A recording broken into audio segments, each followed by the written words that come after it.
welcome to Coffee and Books. Today I'm here with Gail Foreman on a new book, If I Stay. And I'm very excited to talk about my new book.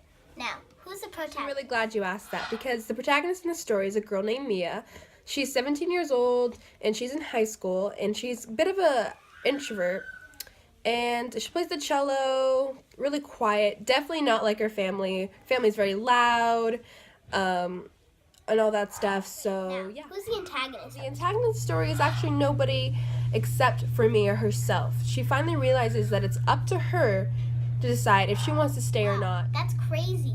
Now, what's the setting? The story is actually in a small town in Portland, Oregon, and it's actually very small. Nobody really knows about it and all that stuff. What's the expedition? The story is that Mia and her family have a snow day, so they go up to their grandparents' house, and on the way they get into an unexpected car crash, and Mia wakes up finding herself in the middle of the snow, and she tries to go find her brother and her parents, and then in the middle of trying to find her brother, she sees her own self laying on the floor. Then she kind of freaks out and has a little anxiety attack and realizes that she's basically kind of like a ghost, and she arrives to the hospital and she kind of sees herself getting all these tests done on her and all this stuff. In reality, that's not her, it's herself. Wow. Now, what's the rising action? Action is basically that Mia's boyfriend at the time, Adam, arrives at the hospital and sees herself in the coma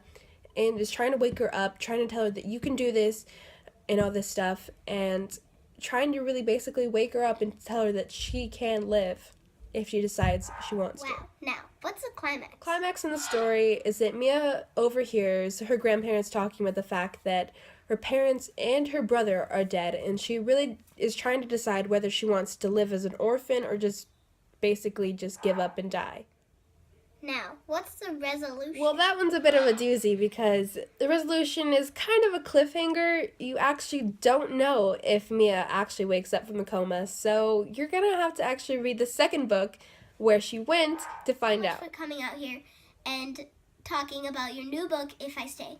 Everyone go order. Thank you so much for having me. I had a great time.